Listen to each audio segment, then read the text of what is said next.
قرآن مجید جو ہے اللہ کی عظیم ترین کتاب ہے، اس کو سمجھنے کے لیے کوئی ضابطۂ کار ہے جس کو صحابہ کرام سے لے کر آج تک علماء دین فالو کرتے آ رہے ہیں۔ جب آپ اس ضابطے سے، اس اصول سے ہٹ کر آپ معنی بیان کرنے کی کوشش کریں گے تو پھر غلطیاں ہوں گی۔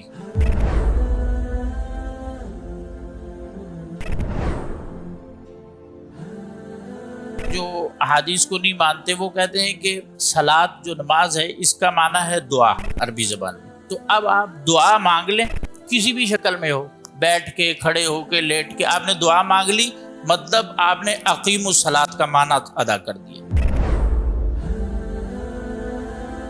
ایک فائدہ یہ ہے اصول سیکھنے کا کہ قرآن مجید سے ہم صحیح معنی اخذ کریں جو کہ اللہ اور اللہ کے رسول کی منشا اور مقصد ہے۔ یہ نہ ہو کہ آپ جو ہے لغت عرب کو سامنے رکھیں پھر قرآن کو سامنے رکھیں، آپ کہیں صلاۃ کا مطلب تو دعا ہے، میں نے دعا مانگ لی، اب میں نے نماز ادا کر دی۔